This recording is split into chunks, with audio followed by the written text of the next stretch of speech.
On August 16, 2018, Brian Racine left the St. Latter-day Church in Ogden, Utah, and headed towards the 21st Street Pond Park. He had been routinely attending service at the church for the past month. Brian had been homeless and regularly slept at the park as it was a popular location for homeless encampments. Brian was born on August 10, 1990, in Contra Costa, California. He grew up alongside his brother Matthew in Crockett, California, where he attended John Swett High School in 2009. Upon his graduation, he set his goals on the blue-collar trade. Brian wanted to start a business as a handyman for various trades such as plumbing, carpenting, and electrical work. He started studying at the Sacramento Job Corps. However, around that same time, he also started using various substances and medications and struggled with attendance. He ended up attaining some certifications and started doing small jobs for locals in his hometown, but it was hardly enough for him to get by. Brian got married on July 16, 2014 to his high school sweetheart, Christy. Christy and Brian would have 2 daughters by 2015. Brian, who was unemployed at the time, resorted back to his medications and unfortunately returned to his addictions due to the increased expenses and stress.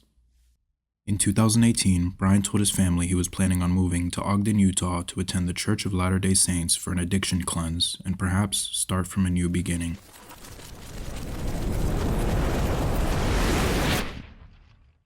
Three months after Brian was born, a man named Dalton Aiken was born on November 24th in Ogden, Utah.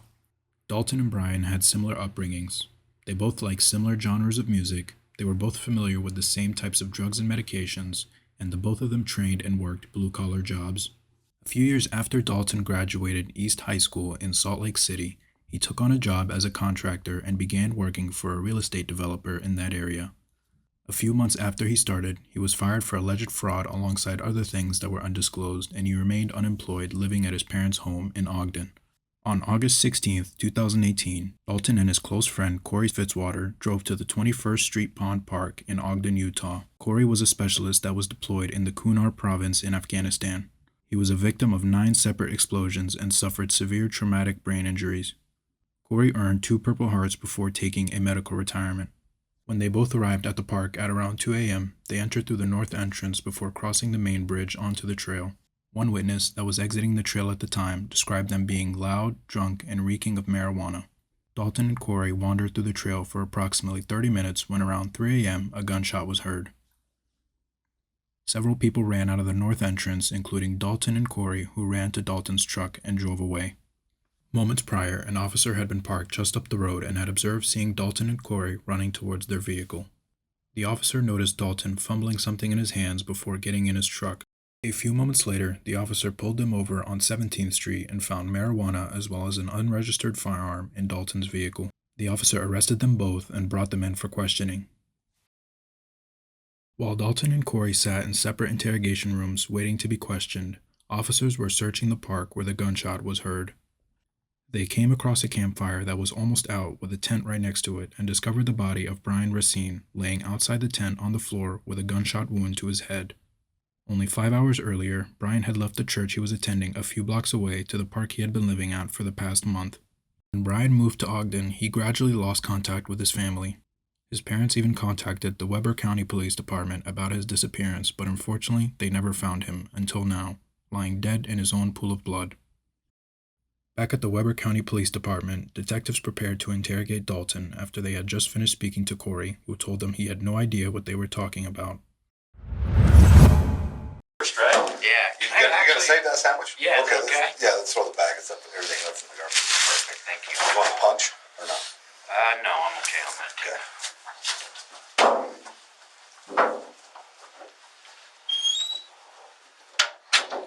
All right, man. So, got a few things I would like to hopefully talk to you about.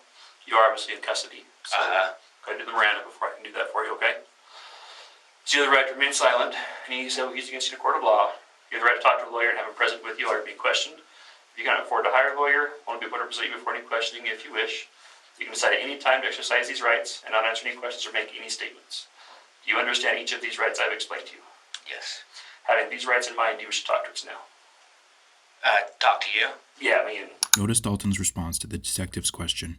It's as if he's puzzled about who the detective is referring to after being read his Miranda rights. Prior to this incident, Dalton had several run-ins with law enforcement, including assault and drug-related charges. With that in mind, this was certainly not the first time he was being Mirandized, which leads us to believe he's portraying cluelessness. Detective. Yeah, I got nothing wrong with that. We're simply looking to get your side of the story, what's going on here, you know what I mean? Yeah, that's it, Yeah, yeah. we haven't heard what you guys say yet. I can't do that till we get through that part, so. Let's just start off. What will you tell me about what was going on this morning? Early morning. Let's see. I got pulled over and I had marijuana. Okay. What about before the traffic stop? What were you doing? Oh, we were walking at the park. By the park, you mean like the pond and the trail and all that? Yeah, what do they call it? The old Indian place where the rivers meet. Familiar with that. That fancy term. Do you know one? Yeah, it's right there where the Ogden and the Weaver Rivers, Oh. Weaver River meet. But you're on that whole trail complex that's back there behind the one you went in. I think I know where you went in, to where you go across the bridge and the trail goes up and down both ways, right? Okay. Yeah, so let's see. So if you cross that main bridge at the parking lot, and then you just kind of keep going straight-ish, and then it curves to the right. Yeah, right there where the two rivers come together. Yeah. Okay. All right. And you were with, who were you walking with? Corey Fitzwater. Is he family, friend? Yep, family friend, exactly. There we go. What time do you think you guys got out there? Oh, it was late. We just got done busting up concrete for his neighbor with the sledgehammer. So we were kind of having a good time, you know. But I think it was 2 to 3. Okay. Somewhere. We're talking AM, right? You guys working that late busting concrete too? Well, we only busted concrete till about 12. They had it jacked up and they were trying to bust it, and it just would bust off a little piece every time. So we just started going to town and it just all went. It's good therapy, right? Yeah, exactly. Where's that neighbor? Where does that live at? The what? Where was that at? You guys doing concrete? So it'd be in his backyard.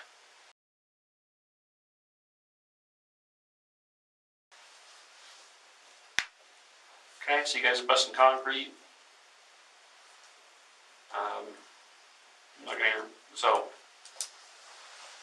what I'm talking to you about, I'm not worried about the marijuana or none of that. Okay, so that's all I've been interviewed for. So you guys break concrete. You guys normally go to the river to. So I'm assuming happens go there for you to drink beer, smoke a blunt, and watch. Exactly. But it's beautiful out there, right? Yeah. Okay. Is that something you guys normally do? Like No. a regular thing for you? Yeah. We usually just hang out. How far did you guys walk around the trail? I think I had the freeway in sights, at least. Like when you take that turn off in the distance, you can see the freeway.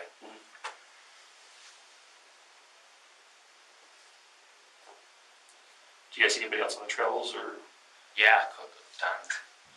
Dalton has just displayed a sign of fear and anxiety. If we take a closer look at his reaction after the detective asked this question, it seems his eyes widen in fear at recalling the person he came across on that trail. He follows this up by rubbing his eyes, which is deemed by optometrists as a way to relieve stress, as pressing down on your eyeball stimulates the vagus nerve, which decreases your heart rate, thus relieving the increasing amount of stress he's experiencing.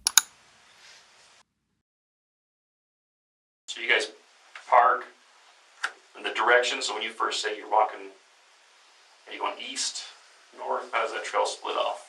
You can. Yeah, so it'd go, let's see, that would be south, and then it heads to the west.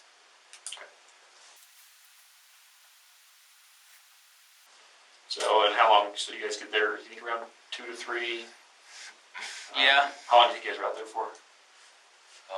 Enough to smoke a little, basically. Sure. An hour, half hour?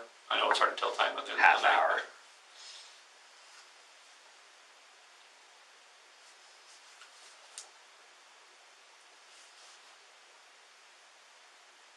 Did you guys hear any commotion or anything out there? Well, I kind of have a feeling that I know what you guys are after. Like, did someone get killed?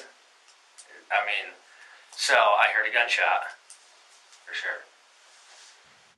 This was a crucial part of the interrogation, as Dalton just admitted to hearing a shooting. Just in the room next door, where Corey had just been interviewed, he told detectives that they had not heard a shooting after admitting they were walking together. When detectives are interviewing multiple suspects, they have a greater advantage due to the fact they can cross-examine each of their statements separately and use that information right back on the other suspect to get further admissions. That's just that vibrates, let us know it's still working. Where were you having you heard the gunshot? I mean, relatively speaking. So, when you start heading towards the west, there's like a weird vinyl fence. Like if they got voltage up across it, you're not supposed to cross it. Well, it's about right there. I think it's a junkyard if you cross the fence right there.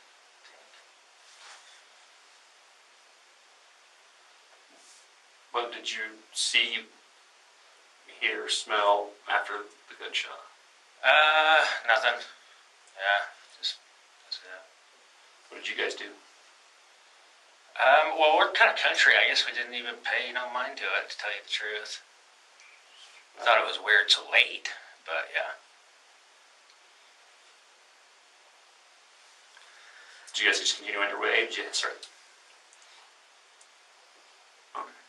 No, sorry, I missed it. So I mean, did you guys continue just walking the direction you're going? You guys? Yeah, we turned around about when you hit that fence with the voltage, and you can see the freeway. Okay. Just walk back. When you say by that fence, does that mean you were by the fence, or that's where you heard the shot? I was by the fence. You was by the shot. Yeah. Where did you hear the shot? If I had to pinpoint the shot, would it came from?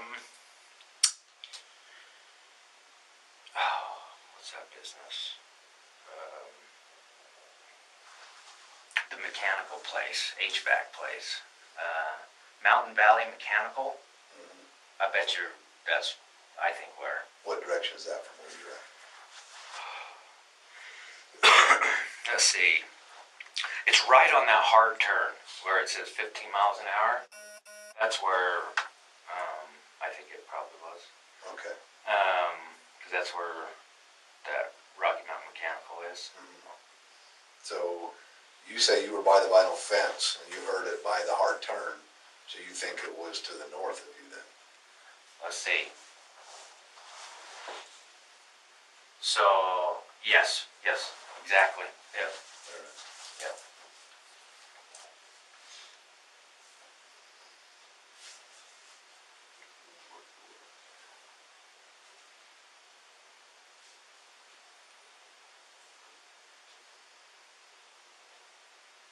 And so how much longer so you hear the shot, you guys finish whatever you're doing to get back to the car, how long do you think that took?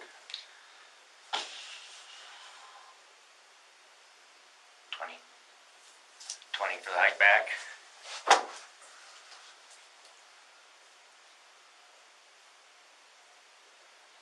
Probably not even that. Pretty close. Okay. Yeah, it's hard to be exact out there. Yeah. And then you guys immediately got in the car, started and left, or did you guys hang around the parking lot for a little bit? No, we just left, got pulled over real quick. Didn't take long.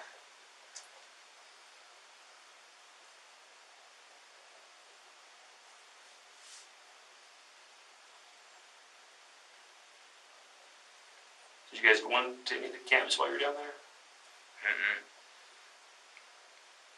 Like the homeless people? Mm-hmm.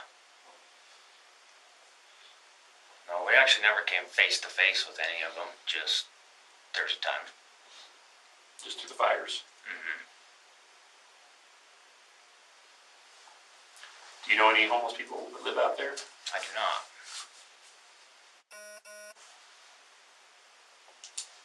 Sometimes I kind of look like it.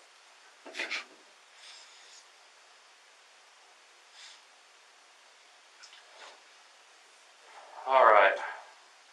So next question I have for you is, the firearm that they found you with, that was 6 hours, is that right? The what? The gun you had in your car? Where did you get that? I'm sorry, I missed it again. The what? The gun you had in your car? Oh, yeah. Where did you get that? So that's Corey's. Okay. Do you know how long Corey's had it for? No clue. Did you guys take that with you when you were doing your walk? No, I had some bullets in my pocket from earlier, but so we were shooting it earlier, but we didn't take it on the walk. Where were you guys shooting at? West Warren.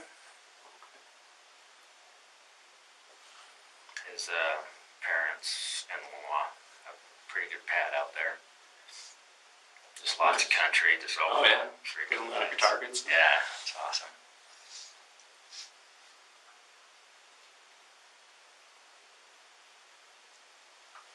Was Corey's gun, was it Corey's ammo too? Yeah. Okay. Yeah, I actually tried. We were gonna make a trade.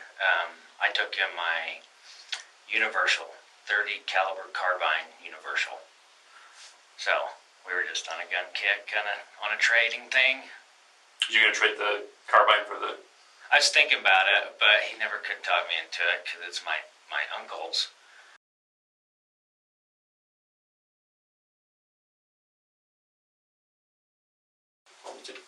Were you and Corey together the whole time? Did you guys ever break up to go take a leak or for anything? I guess there was a few leak breaks, probably. Yeah. But no, we were pretty much together. So, when you guys were separated for whatever, going to take a urinate or whatever, did Corey leave you? Did you leave Corey?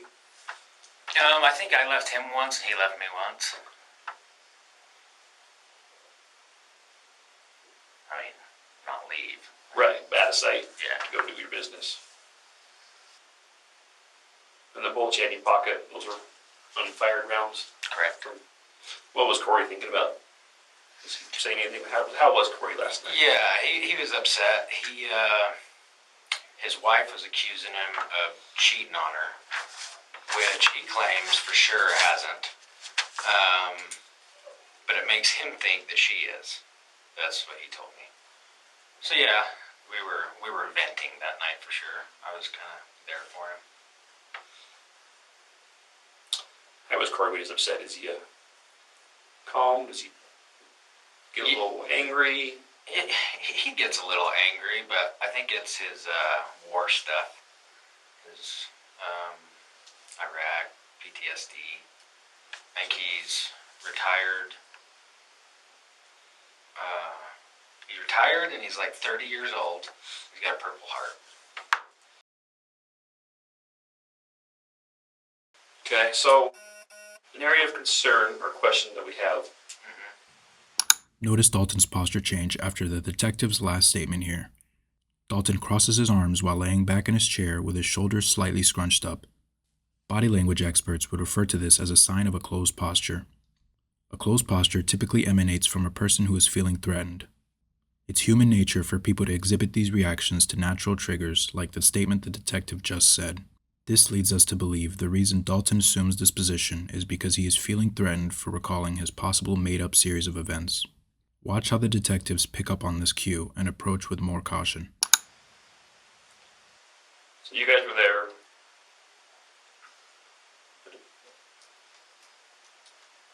How do I want to word this? We find in life, especially police work, coincidence doesn't occur a lot. Usually if things happen and they seem tied together, they're most likely tied together somehow, right? So would there be any reason why we would find a spent shell casing that matches the gun you guys had at the scene of what we're investigating? I'm gonna come clean right now, okay? Thank you, because the forensic evidence tells us a story. You're not helping yourself. Okay. So Corey did leave, and that's when I heard the gunshot. And that is it, man. And that's when we left, because I knew something bad happened. But he didn't say nothing. How did he seem after? Calm, I guess. Like you guys have been friends for a while? Uh-huh. Okay. Did you seem more Almost relaxed? Yeah.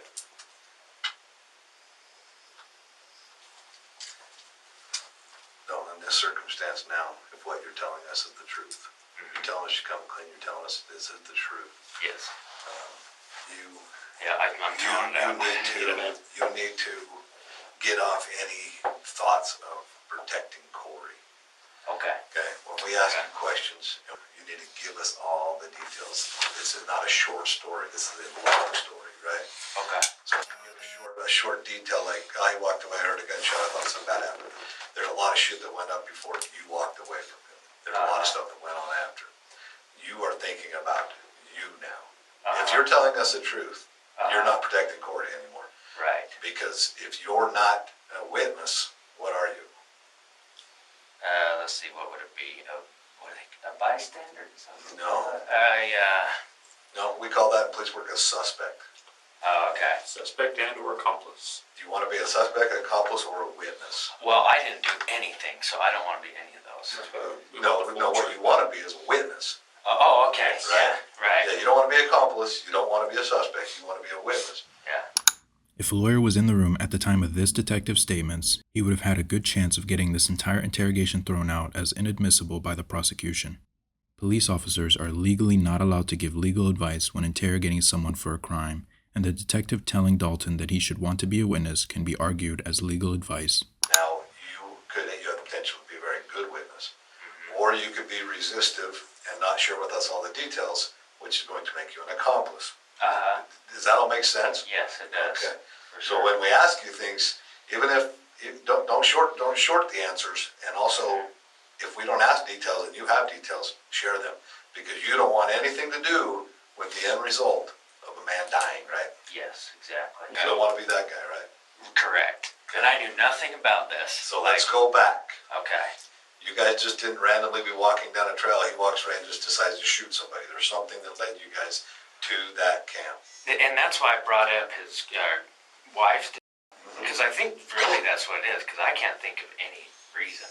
Okay. Well, he wanted you to take him down there. Yeah, who picked the spot to go? I always knew it. Yep. Yeah, because I grew up in Marion Slayerville. Yep.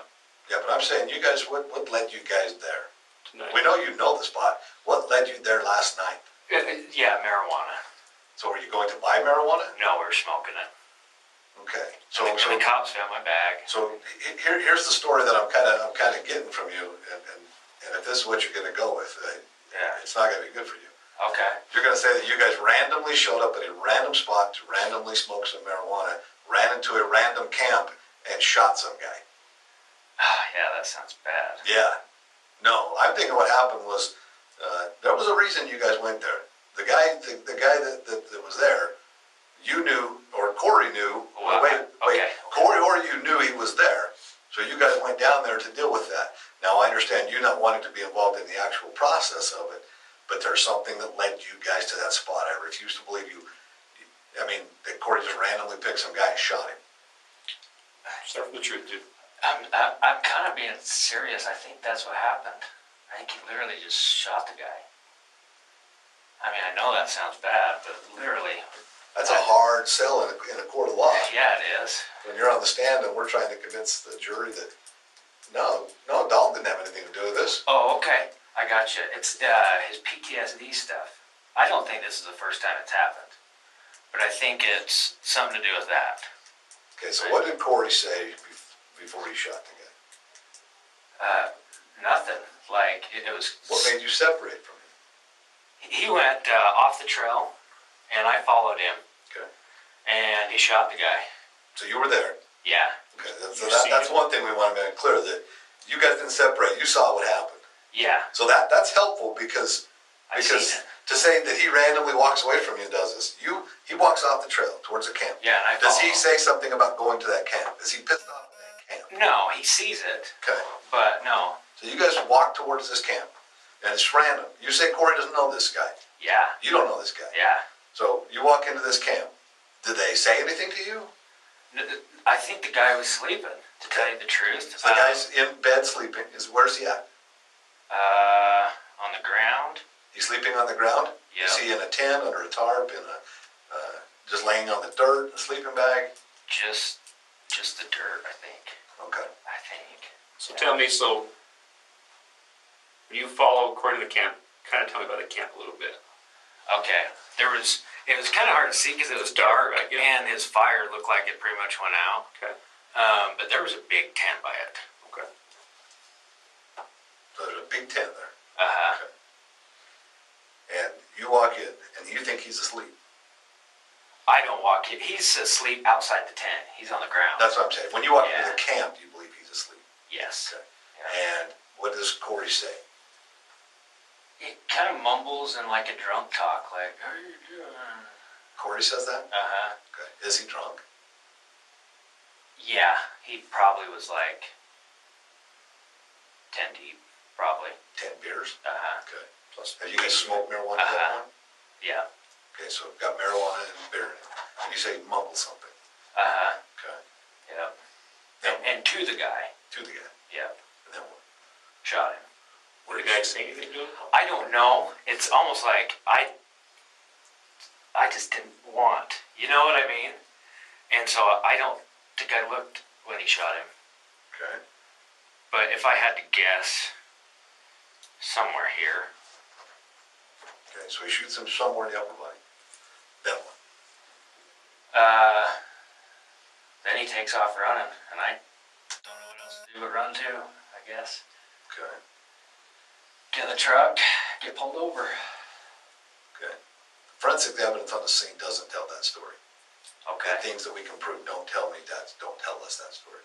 Okay. Okay. Or- There was more to it. Okay. So you, I'll try. I'm gonna quit dragging shit out of you, dude. No, We're good. seriously. You need to tell us everything. Okay. Okay. I'm trying. I really am. Because there's more to it. But you need to understand that when we ask you questions, a lot of times we already know what those answers are. Yeah. Okay. And if you when you leave things out of the story, it makes it look bad for you. Okay. So we need to stop that. Okay. Okay. So Okay. So, where'd you want to know? Because I thought I want to know the truth is what I want to know. But I know what all the evidence is. I know what the forensic evidence tells us. We know a lot of this story already. I want you to tell me that story. I want you to be honest with me and be a witness to this, not a suspect. Dalton, I just left that scene with CSI, okay? Yeah. I know exactly what happened there. Yeah. Okay. So he said there's more to it than just You running need to away. finish it. Because a lot of the things you're telling us, Oh. Okay. Yeah. So I took off running. He took off running. I lost him, okay. and I got to the truck and I had to wait for him for 25 minutes. I'll bet you. Ironically, Dalton just made a bet he didn't know he already lost. At the time of the incident, what Dalton and Corey didn't know was that the officer that pulled them over on 17th Street had been parked at the park and had observed Dalton and Corey running to their car. He had also seen Dalton fumbling the weapon that was traced to the scene as he was getting in his truck. That's probably the part that was missing, huh? Well, I wouldn't say so. And he said he ran into more people and fought him with his fists. Okay. Some more stuff happened in the camp. That was away from the camp. That was somebody else's No, in the camp. He's asking you. He's making a statement to you. More stuff happened in the camp after the shooting happened. That's what we're trying to get the truth about. You guys didn't walk. You guys didn't walk in banging and run away. There was more to it than that. I promise you, yeah. I really do promise you.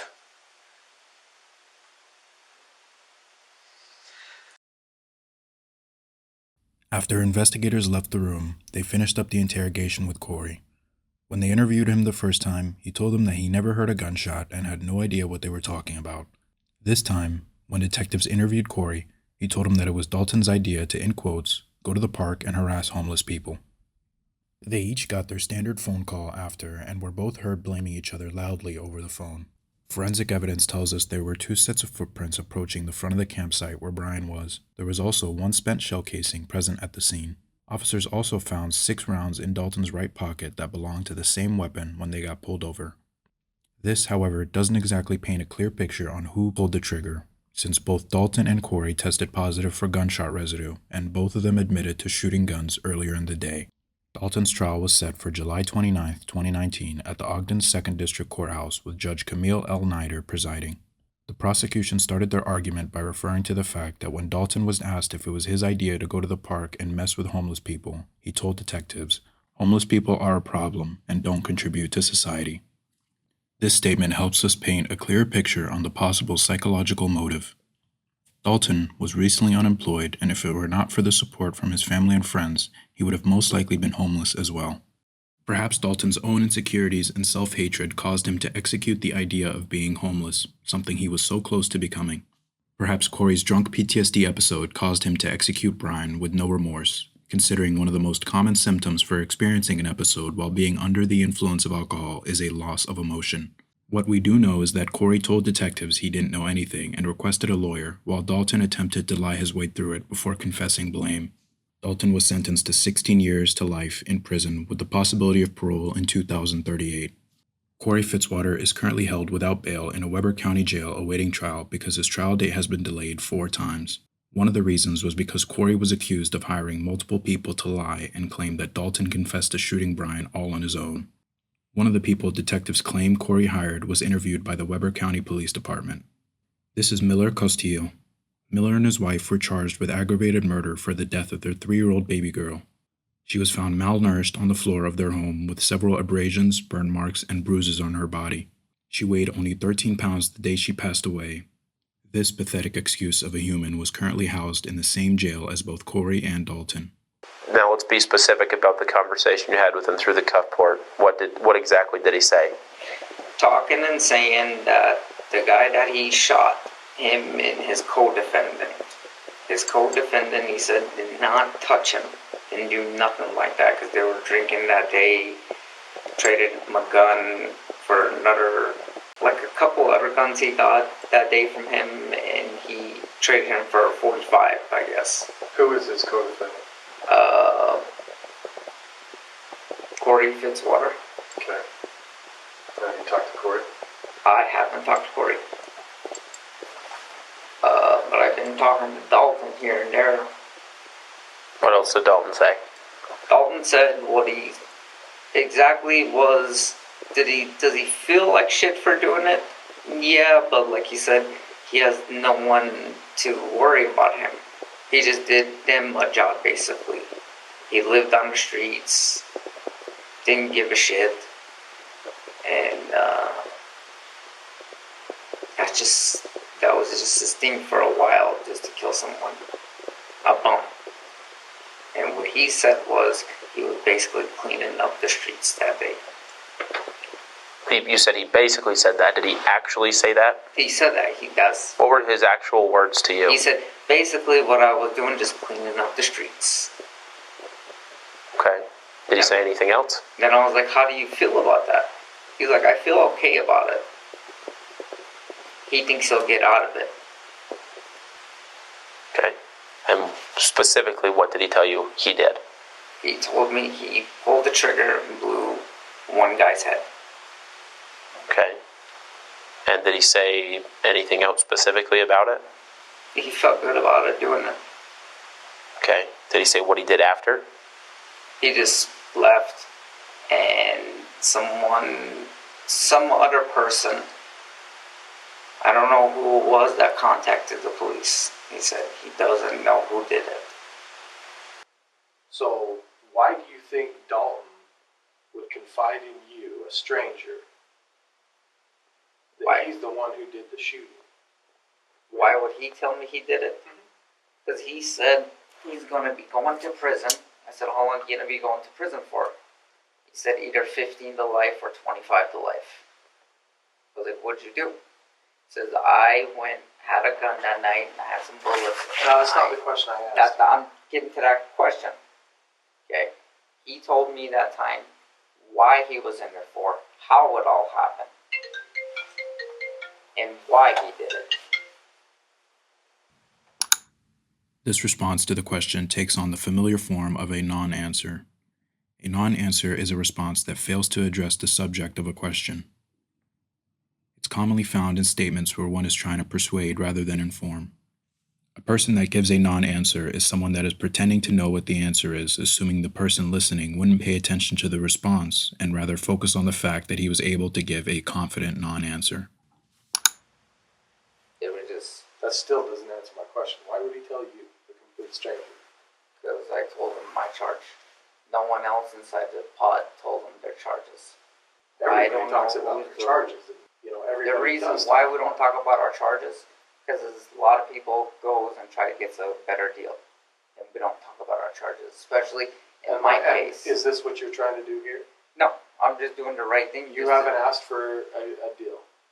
No, I never asked The for last investigator you talked to with the defense attorneys, you didn't ask for a deal? I talked to Robert Brunson. You talked to Robert Brunson and said that you wanted I a gave deal. him information to tell him that this person told me what he'd done, how it all happened. That's what I told Robert Brunson. He asked me too that day. He says, would you want a great deal for this? I said, yeah, sure. Okay, I would that's semantics. I would want a great deal.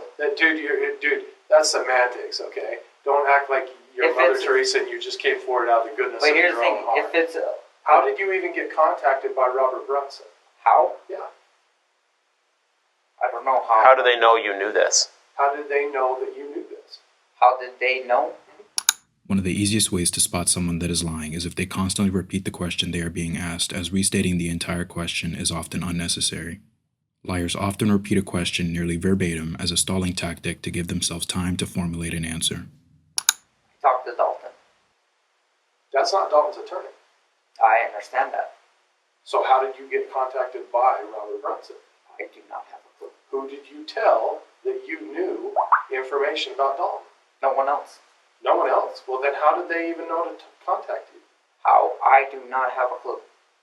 That's the thing I don't understand. How did Rob... Well, you know, I'm done talking to you. Okay, that's fine. This video of Miller will most likely be provided as evidence when Corey's trial takes place sometime in 2022. Whether it is deemed as true or false will be determined by the court of law. Dalton is still serving his sentence and won't be eligible for parole until 2038. Empathy is the capacity to understand what another person is experiencing from within their frame of reference.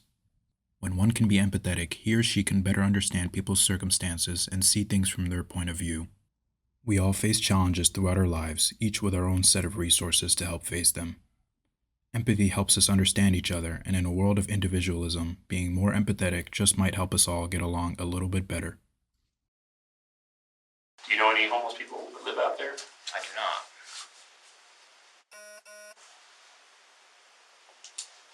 Sometimes I kind of look like it.